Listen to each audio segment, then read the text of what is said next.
আমরা যারা প্রবাসে থাকি আমাদের প্রত্যেকেরই একটা স্বপ্ন থাকে নিজের দেশে ফিরে এমন কিছু করা যা শুধু নিজের নয় দেশের উপকারও আসবে। বিদেশের এই যান্ত্রিক জীবনে হাড়ভাঙা খাটুনির মাঝেও আমি একটা স্বপ্ন লালন করি।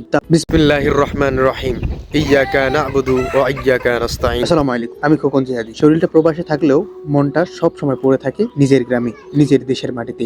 আমরা যারা প্রবাসে থাকি আমাদের প্রত্যেকেরই একটা স্বপ্ন থাকে নিজের দেশে ফিরে এমন কিছু করা যা শুধু নিজের নয় দেশের উপকারও আসবে। বিদেশের এই যান্ত্রিক জীবনে হাড়ভাঙা খাটুনির মাঝেও আমি একটা স্বপ্ন লালন করি, তা হলো একটি আদর্শ আধুনিক কৃষি খামার গড়ে তোলা। অনেকে হয়তো ভাবেন প্রবাস থেকে এটা কি সম্ভব? আমি বলবো, ইচ্ছা আর সঠিক পরিকল্পনা থাকলে 7 সমুদ্র 13 নদী ওপার থেকেও নিজের স্বপ্নকে সফল করা সম্ভব। এই চিন্তা থেকে আমি শুরু করেছি আমার স্বপ্নের প্রজেক্ট মাশাআল্লাহ কেজি এগ্রো। আমার অবর্তমানে মা বাবা এবং পরিবারের পরম মমতায় আগলে রেখেছেন এই খামারটি। আধুনিক পদ্ধতিতে ছাগল পালন এবং বিজ্ঞানসম্মত ব্যবস্থাপনার মাধ্যমে আমি একটি মডেল খামার গড়ার চেষ্টা করেছি। দূর থেকে ভিডিও কলে যখন দেখি আমার খামারের প্রাণীগুলো বেড়ে উঠছে তখন সব ক্লান্তি নিমিষেই দূর হয়ে যায়। আমি চাই না শুধু বিদেশে শ্রম দিতে, আগামী 2 থেকে 3 বছরের মধ্যে পাকাপাকি ভাবে দেশে ফিরে আমি নিজেই আমার এই খামারের হাল ধরবো। কৃষি মানেই যে শুধু কষ্ট তা নয়, আধুনিক প্রযুক্তি ব্যবহার করলে কৃষি হতে পারে এটি সম্মানজনক ও লাভজনক ব্যবসা। আমার এই যাত্রা কেবল শুরু। যারা আমার মতো প্রবাসী আছেন তাদেরকে বলবো, অলসভাবে বসে না থেকে আপনার ছোট ছোট